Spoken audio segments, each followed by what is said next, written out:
After waking up in A&E after a day out with friends, Love Island star Sharon Gaffker quickly realised she'd been spiked. At the time, she didn't report the incident to the police, but says she regrets that decision now, knowing her perpetrator got away. Well, Sharon's teaming up with the Metropolitan Police, who are leading the fight against spiking, with a first-of-its-kind operation. So police forces will be monitoring boat parties and Freshers' Week events to tackle spiking in real time using cutting-edge technology to help keep young people safe. And I'm pleased to say that Sharon Gaffker joins us now alongside Deputy Assistant Commissioner for the Metropolitan Police, Ben Russell. Good to see both of you this morning. We can see your gadgets there, Ben. We'll come to those in a moment. But Sharon, that must have been terrifying for you. When did you first think something's not right? Was it instantly sick, or what happened? So I think the time it took for me to say to my friend, I feel really unwell, and being unconscious was actually a matter of minutes. Gosh. I actually didn't think about whether I was spiked until probably the day later, when my friends had to sit down and tell me what their experience was.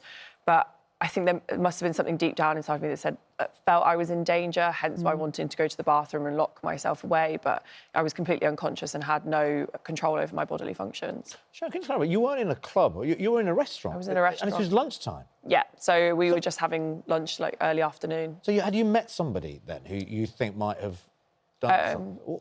It was during COVID times, so there was the rules of groups of 6, and it was people were trying to mingle. Right. And were consistently told to move away from other people's tables because of those rules. But some people just weren't interested in listening. Gosh, so that was a time when actually separation should have been more prevalent, and they still manage to sneak it in. And I think that's probably why I'm harder on myself, because knowing what those rules had been like, I probably put my guard down, but it shouldn't be a case of me having to keep my guard up consistently. It's a very exhausting space to be in. So what happened to you then? So you lost consciousness, didn't you? Yeah, so I lost consciousness. My friends found me wedged between the toilet and the cubicle door. I'd lost control of my bodily functions. I was saying I was covered in sick urine. They'd phoned paramedics to come and get me, and the paramedics' advice was to just take me home and let me sleep it off. Really? Golly. So they didn't spot it either. They assumed you had perhaps drunk too much. I think it was just seeing a group of young women in a vulnerable situation having wine, and then they just automatically drank too much. And that probably did lead me to not wanting to report it to the police, because if a paramedic's going to treat me that way, then, you know, what would a police officer say to me? So how did you find out you had been spiked, or draw that conclusion? It was the symptoms I felt the next day. It very much aligns with GHB or a date rape drug. It wasn't what you would deem as stereotypical hangover. The anxiety I felt for the whole week, actually, made me not want to leave my flat or do anything. So the symptoms very much aligned.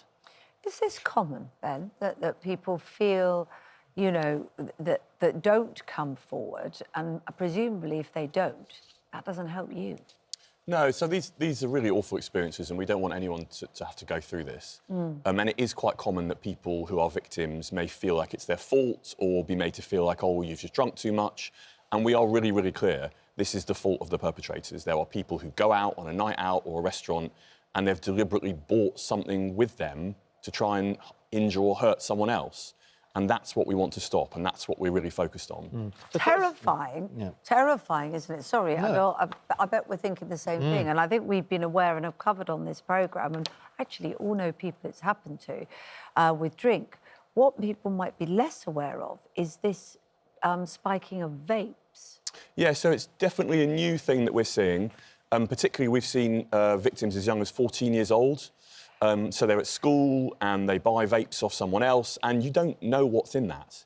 So we've got our kit here with us. All we do is we put the vape inside, you press a simple button, and it will test what's in there. Right, so you popped a vape, that sort of pinky-coloured thing, vape, into the tube. And it sucks some of the vape into the machine, and it will test, and it will come up with a different colour depending on what's in there. Right. So we're hoping this is going to be green when the lights come on, because that will mean it's, if you like, an innocent vape. But it would be very quick and obvious if it was spiked, would it? Yes, exactly. And we want to help and support people, but predominantly we want to identify the people selling these vapes. Yeah. And we're also using, you'll see this piece of technology as well. OK, so it's now flashing green Yes, now, Ben, exactly. so that means it's all clear? All clear. Right. And with this very simple piece of kit, we can point this at any substance. So that looks a bit like a torch, just so people are hoping to see, maybe twisted about in your hand. Exactly. Yeah, and you've got what is that, a laser at the end? Yeah, like infrared. And on your phone, yeah. it will tell you what the substance is. We can test up to 350 types of drugs and the purity. Goodness. So we know it's really common that victims are told, don't come forward. And actually, for us, we've got technology, we've got different ways of testing in a very non-invasive way, so we can get that evidence to bring a prosecution. And if we can get hold of CCTV or victim statements, it's much better and easier for us to go and get our hands on the perpetrators. So this is part of a new operation that you recently sort of undertook, is that right, across boat parties and fresher weeks and etc. Yes, so we were out yesterday on the river in central London talking to hundreds of young people who just want to go out and have a good time. But spiking can affect anybody. Yeah. It is predominantly women, but we've also seen people of all ages who are targeted with drugs so they can be robbed or have their phones stolen. So the message we're trying to send is please come forward and talk to us, we will help. But Sharon, how do we overcome that? Because you didn't even tell your parents, did you? Your parents found out when they read a press article about it. Is that right? Yeah, I think it just comes down to feeling ashamed, and I think that that is also something that will be a barrier to people wanting to report it because they do feel like it's their fault or maybe they could have done something to stop it from happening.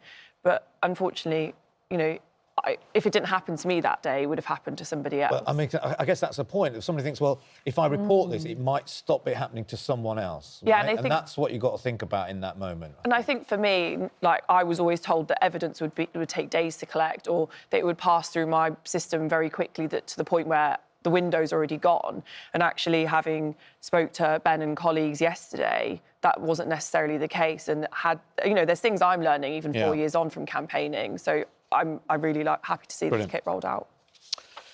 Well, thank you both of you, and let's hope it does do something because it's such a real threat, isn't it, for so many people? And thank you for sharing your story. Thank you very much. Now, if you've been affected by any of the issues we have discussed, you can find advice and support at itv.com/helplines, and please do be careful